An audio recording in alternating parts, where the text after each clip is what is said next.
ఓటుకు నోటు కేసుపై సుప్రీంకోర్టు విచారణ వాయిదా పడింది. 2 వారాల తర్వాత విచారణ చేస్తామని సుప్రీం తెలిపింది.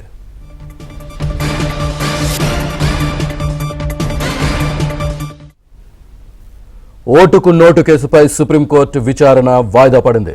2 వారాల తర్వాత విచారణ చేస్తామని సుప్రీం తెలిపింది. పూర్తి డీటెయిల్స్ మా ఢిల్లీ బ్యూరో చీఫ్ కృష్ణ అందిస్తారు. కృష్ణ.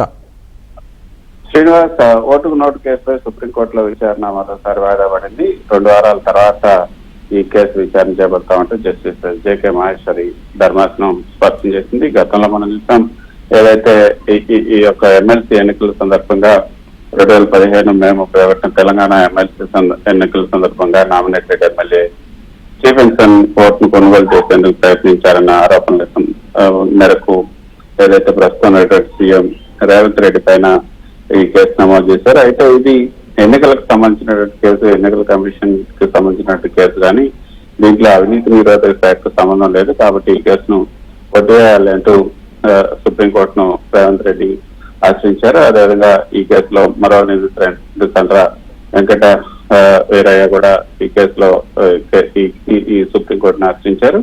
దీనికి సంబంధించినటువంటి కేసు విచారణ పలుమార్లు సుప్రీంకోర్టులో విచారణ జరిగింది. అదేవిధంగా టీఆర్ఎస్ చెందినటువంటి నేత జగదీశ్వర్ రెడ్డి కూడా ఈ కేసును మధ్యప్రదేశ్ కు బదిలీ చేయాలంటూ కూడా ఆయన పిటిషన్ దాఖలు చేస్తూ ఇంప్లీడ్ అయ్యారు. అయితే దాన్ని జస్టిస్ బిఆర్ గవాయ్ నేతృత్వంలో ధర్మాసనం విచారించినప్పుడు వేరే రాష్ట్రానికి బదిలీ చేయడానికి అంగీకరించలేదు. పైగా సిఐడి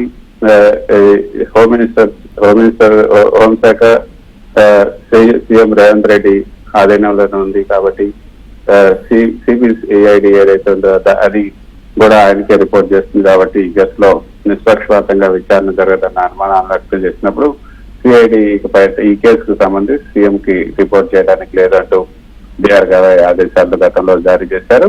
దానికి సంబంధించినటువంటి విచారణ ఇంకా కొనసాగాలన్న విచారణ జరపాల్సిన నేపథ్యంలో ఈ రోజు జస్టిస్ జేకే మహేశ్వరి నేతృత్వంలో ధర్మాసనం ముందు విచారణకు వచ్చినప్పుడు దీనిపైన ఇంకా విచారణ కొనసాగాలి అంటూ రేవంత్ రెడ్డి తరఫున వాదించినటువంటి సీనియర్ న్యాయవాది సిద్ధార్థ్ లోత్రా అభిప్రాయం వ్యక్తం చేశారు. అయితే సమయాభావం కారణంగా ఈ కేసును మరో తేదీకి వాయిదా వేస్తాం.